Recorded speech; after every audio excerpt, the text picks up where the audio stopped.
My name is Scott Churchson. I was punched in the head, sprained a knee, and also almost got trampled to death, but I survived Dark Knight Rises.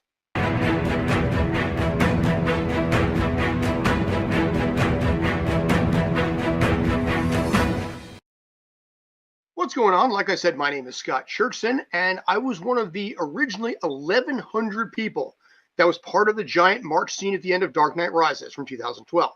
I'm going to be taking you through everything I experienced, top to bottom, good, bad, and ugly. I will be actually playing it alongside the video itself. I will be stopping the video throughout just to kind of explain some things as they happened. If you have any questions, absolutely leave them in the comments. This is an open book. But I will say right out of the gate on this, there were over 70 accident reports that were filed on the first day, including my sprained knee. But we're going to get to that in a second. So, like I said, I'm going to take you guys through everything with this fight scene, everything top to bottom. We're going to talk about it. And from there, we're going to basically break down everything that was cool about it. So here we go. All right. So first of all, this filmed under the name of Magnus Rex. This is a project that we had shot November 5th and 6th, I believe it was, in 2011, with 2 days of preparation and stunt work ahead of time on the Wednesday and Thursday. I'm going to say right up front, Matthew Modine was spectacular in this. He actually had a great way of keeping all of us in line, all of us organized, and all of us calm. The tumblers, I'm going to get to the tumblers in a second because that was pretty badass. But what I will say right up front is we were trained in this case to walk as though we're going to die. So you see the scene here. We're seeing all these folks. They're very quiet. They're very somber. They're walking to their death. That's what they trained us to basically do. You look at the scene right now. We were supposed to stare down Tom Hardy, knowing the full well that he's going to kill every single one of us. Now, I'm pausing it right here because I wanted to actually go into this part a little bit specifically. Ironically, I show up in this film 3 different times. 2 of them technically were mismatched continuity. I can get to that in a second. And then once actually where you see right when Bane and Batman are going to take off and start fighting. But this scene here, I want to talk about this real quick because this legitimately was 1,100 people. There's 550 on one side, 550 on the other. What happened was we were broken up into 3 different groups. There was the shark group, there was the whale group, and then there was also the tiger group. The shark group were the people that were just there for that Saturday. So way, way in the back, those people were brought in on the shark group. Some of these people, I'm not making this up, some of these people actually came off of Craigslist. A lot of them had never set foot on a movie set before. We're going to get into that one in a minute too. But they sent out ads on Craigslist, on Actors Access, casting networks, things like this. They sent it out to everybody to try and fill this up because Christopher Nolan did not want to use CGI. What happened was we had the first day of stunt rehearsals guaranteed and locked down. By the way, I should mention, all those 1,100 people that you're seeing right there were non-union actors. In film, you are required to have, for a big budget film like this, the first 85 background actors are supposed to be SAG. However, in this particular situation, they didn't want to pay stunt rates and possible injuries to anyone that was in SAG, so they told all the SAG actors, stay in holding, don't leave. I had a buddy of mine who was SAG at the time. I was non-SAG. We'll get to that too in a minute. But we had basically these guys sit at the bar. They went. One of them actually went and watched the Cowboys game. You know, they brought their own TVs. They just slept all day. They were told go nowhere near the set because if any of them got injured, it's going to be a massive lawsuit. There's money involved. It's a whole complicated thing. Let's send out 1,100 non-union actors instead, including myself. I did get a little bit of a pay bump. But what happened was we had the first day of stunt work lockdown. The Wednesday, the whale group, we were automatically admitted into that. So the whales themselves were the people kind of in the middle section where you see about midway through, first 200 or 300 back were the whale section. In this case, 200 to maybe like 350, 500 were considered the whales. As a fight person, as a whale, you had to earn the right to qualify to become a tiger. The tigers were the people that came back on Thursday. Wednesday whale, Thursday was tiger. Myself and a guy named Artie, I met him for that. We never crossed paths again after this, but he and I had to create, everybody that did this had to create their own fight scenes for the Thursday competition. Basically, they earned the right to get back on Thursday. So we filmed everything we had on Wednesday. They recorded us, they watched us, and then you had to earn the right with it, a little orange sticker right on your chest to give you the right to say, okay, you know what? You're allowed to come back now. We did get it. It was a little bit later in the day, and it was honestly a really pretty cool experience that we were able to get that. I was very proud of that. But that gave us the right to come back Thursday. And then that also gave us the right, as a Tiger group, to be one of the people on the front lines for the fight scene itself. Eventually, it was not going to make one lick of difference at all, because it turns out all the people of the Shark group decided, screw it, I want to get on camera. They jumped ahead of everything that we rehearsed for 2 days, and that's where a lot of the injuries came into. So this March scene, as you can see here, this is just preparation for everything we're about to basically walk into and die. No, I did not see Anne Hathaway there. I did see her stunt double ride a motorcycle in a scene that never showed up on camera. Tumblers right there. They were pretty cool to see. You're going to see in a second the Batcopter come down. We did not see that. That was CGI. We never saw it. Actually, it was something we just had to pretend it was there. So right now, holy shit, basically, we're just saved the day. There's a possibility we're going to survive. And if you look at me right on the left side, that's my dumb little head right there. So in this moment, you'll see all of us kind of looking in whatever direction we're going to be looking in, kind of generally over here, for the most part, because we didn't actually know what we were looking at, so we all just kind of looked upward. This point, this is where shit got real. So the stunt guys in the front row, the ones that they brought in from LA, are the front row guys. These are the guys that fell down. These are the guys that get trampled. These guys really took the injuries because they had hundreds of us running behind them. And as they tripped and as they fall, which you're going to see in a second, all of these guys hit the ground and then got stepped on themselves. It was a brutal experience for them. For us personally, here we go, and drop. All of those guys were trained stunt guys that were brought in, and then they had to run the risk of getting stomped on themselves. This right here is where it really got nutsos. So right here, if you look on the right tumbler right around here, somewhere in there I am. I don't know where I was. I don't know exactly where it landed as far as this particular scene goes. But like I mentioned, one of the problems that happened was they brought in people who'd never set foot on a film set before. And as a result, what happened was they tried to make it look good by really going over the top and undoing all the training that we had done up until that point. And this is what happens when you bring in unprepared people.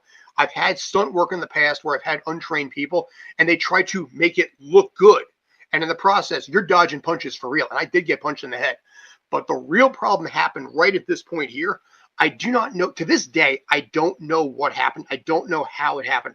But somehow I got knocked to the ground during all of this chaos that's going on right here. I immediately, when I dropped, I went into a complete fetal position, had to protect my head because I got feet around me. I got basically people stomping all over the place. And I am just in pure, absolute survival mode, just trying to make it through as best as I'm able. Someone on the thug side, I do not know to this day who this person was, but this person grabbed me by the elbow, picked me up off the ground, put me back on my feet, and then just took off running and saved my ass. I don't know for the life of me who this person was. I am more than grateful to whoever this person is, but this shit right here, this is where it really went down. This is actually, in this spot here, this is where I actually sprained a knee. So we filmed this, like I said, Saturday and Sunday.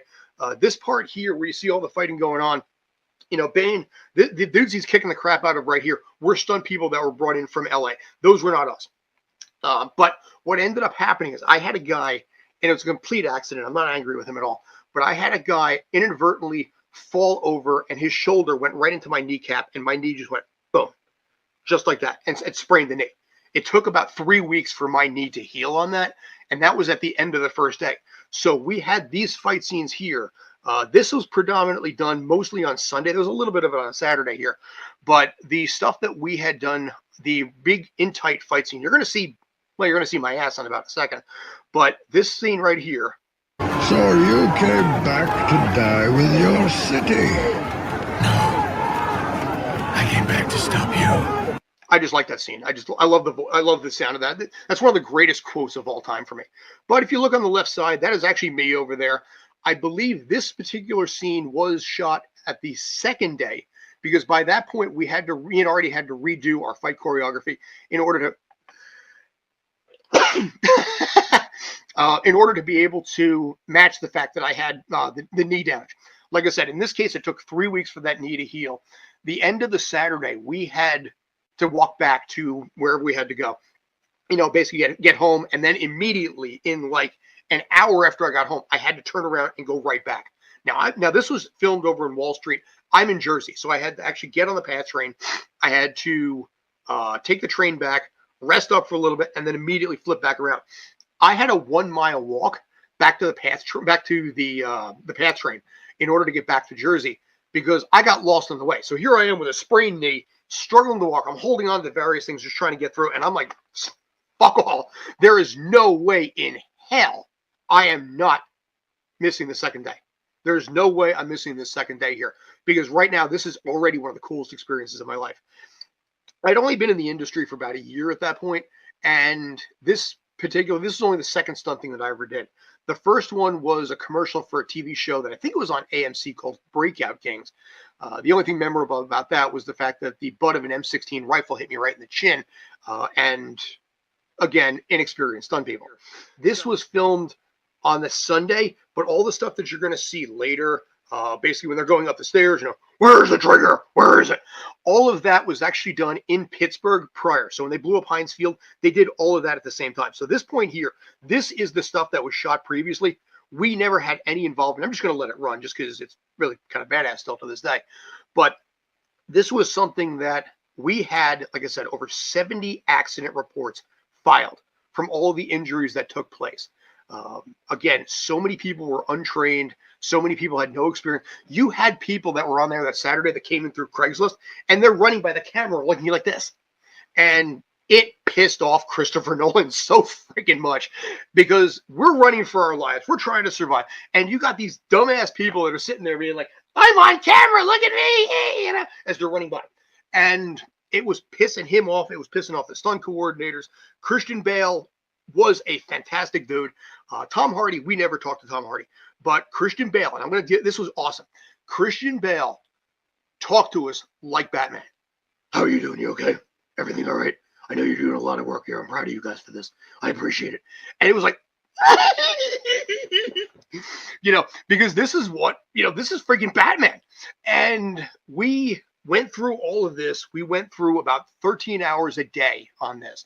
They did film the scene with Matthew Modine getting killed. His character, I think, saves a kid and he gets hit by a tumbler or something. I don't really remember what it was, but I remember seeing it in the distance. And it was one of, like I said, the coolest experiences I've ever had. I'm fortunate because it's one of those things that I had that, and I was able to kind of use it a little bit for future stunt work, both union and non-union, to be able to be like, okay, I'm that guy. I'm that guy. You see this ass right here, right between Batman and Bane? This is my ass. That's me right there. And that's what made it really, really, really special. So I look back on it as one of the coolest experiences of my entire life. I remember taking the train back to Jersey after the second day, and my knee was swollen. It was wrapped up. There was nothing I can do. It was a really, really tough situation. But I remember just tears coming down my face because no matter what happened going forward, no matter what experiences I had in my life, I could always say until the day I died, I fought alongside Batman. And that is something that is cool as shit forever. So anyway, like I said, my name is Scott Churchson. If you have any questions on this, feel free to ask. I have other stunt stories and I have other film stories that I'll probably be dropping on this channel.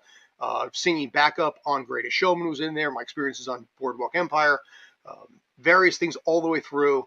I will probably end up talking about my experience on America's Got Talent. I was an epic failure in 2015. Feel free to take a look and laugh.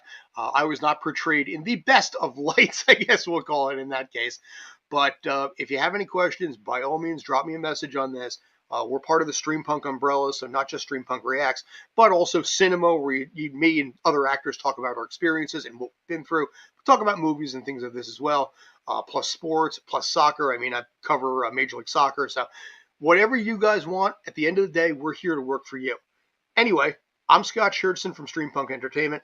Thanks for the time. Appreciate it. Take care. Stay awesome.